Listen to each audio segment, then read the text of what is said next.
Baik, saya Oktavia Rahmadana dari perwakilan dari kelompok 6 ingin menjelaskan tentang tren dan inovasi dalam sistem informasi.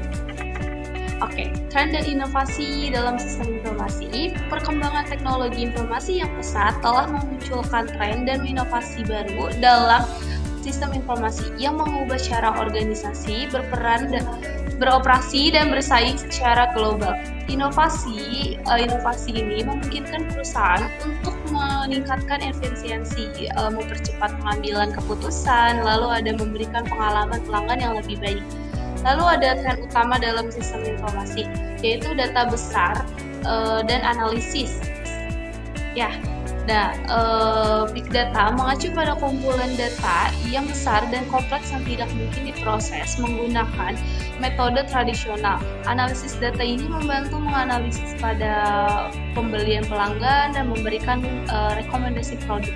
Lalu ada kecerdasan buatan, yaitu AI. AI adalah alat canggih yang memungkinkan sistem informasi melakukan tugas-tugas kompleks seperti prediksi permintaan pasar dan analisis sentimen pelanggan. Lalu ada Internet of Things atau IoT. IoT menghubungkan perangkat fisik seperti sensor dalam kegiatan dan peralatan ke internet, sehingga memungkinkan pertukaran data secara otomatis. IoT digunakan di bidang manufaktur untuk memantau proses produksi secara real time. Perkenalkan, nama saya Amanda dari di sini saya akan melanjutkan tentang tren lanjutan dalam sistem informasi.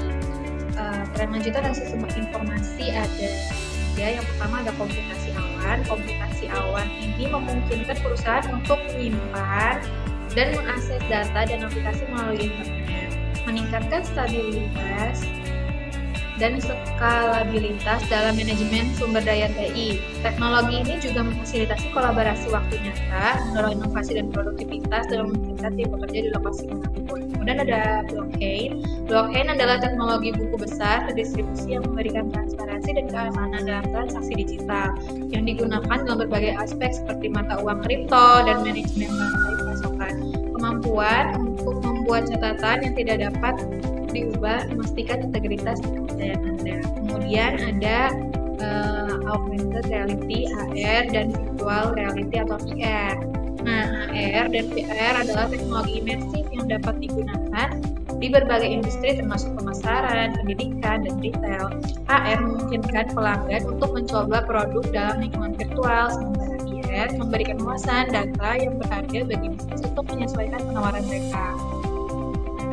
Kemudian ada manfaat adopsi inovasi dalam sistem informasi. Yang pertama ada efisiensi operasional.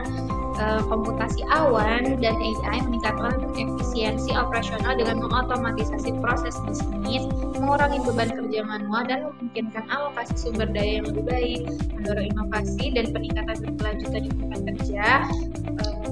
Kemudian yang kedua ada pengambilan keputusan berbasis data. Analisis data dan data besar memungkinkan manajer untuk membuat keputusan berdasarkan data aktual yang mengarah pada perencanaan strategis yang lebih baik dan antisipasi tren pasar. Analisis canggih memungkinkan pelayanan yang dipersonalisasi dan strategi pemasaran yang ditargetkan. Kemudian ada pengalaman pelanggan yang lebih baik. Chatbot dan sistem rekomendasi yang dipersonalisasi meningkatkan pengalaman pelanggan, membangun loyalitas dan merampingkan operasi. Mereka memungkinkan bisnis untuk merespon dengan cepat terhadap kebutuhan pelanggan, mendorong pertumbuhan dan profitabilitas.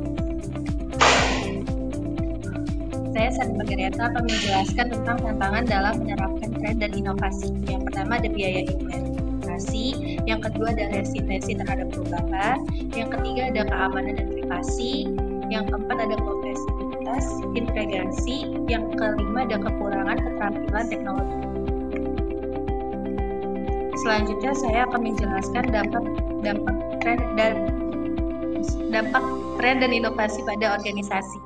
Yang pertama ada transformasi model bisnis, yang kedua ada penggeseran kompetensi SDM, yang ketiga ada kolaborasi yang lebih baik, yang keempat perubahan dalam pengambilan keputusan. Assalamualaikum warahmatullahi wabarakatuh. Perkenalkan, nama saya Muhammad Hidayat.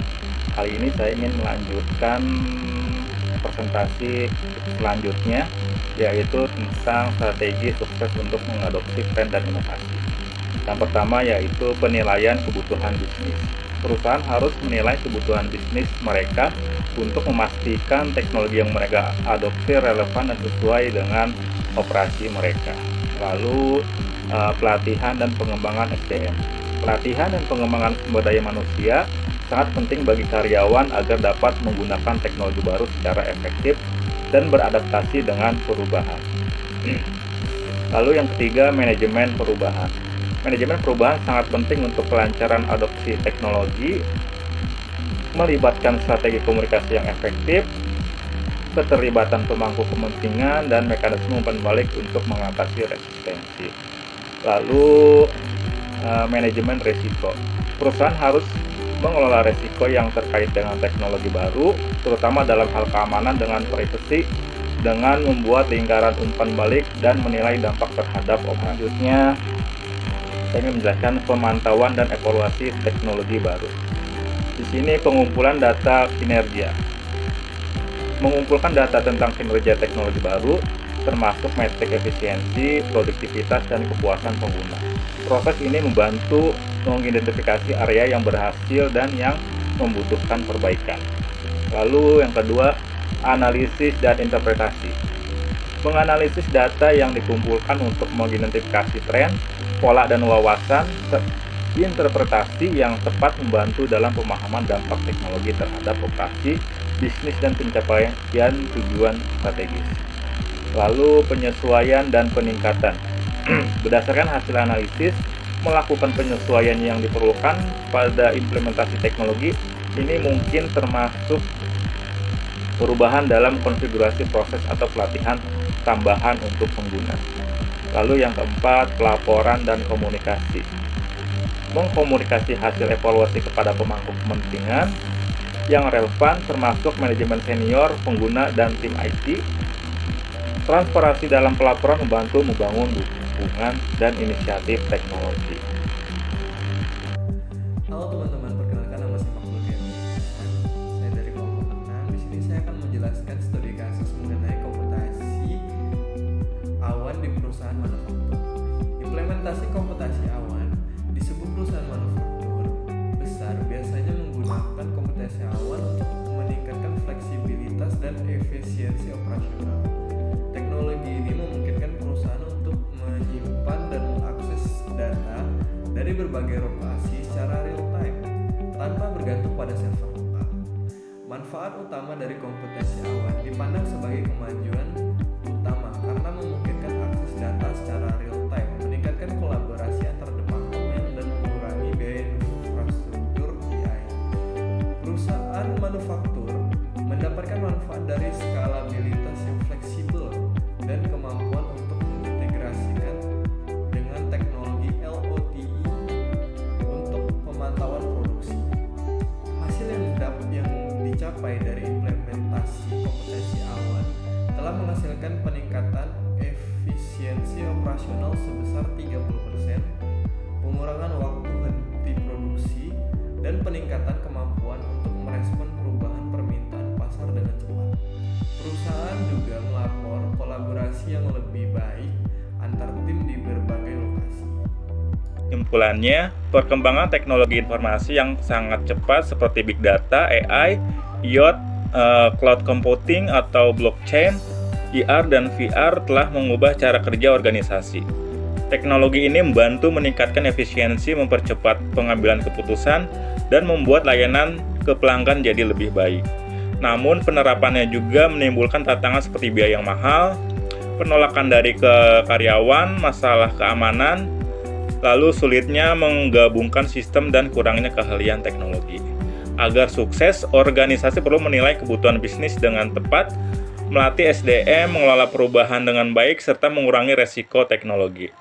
Evaluasi secara rutin juga penting agar teknologi tetap berguna dan memberi manfaat nyata. Dengan strategi yang tepat dan adaptasi yang baik, organisasi bisa unggul dan siap menghadapi perubahan teknologi di masa depan.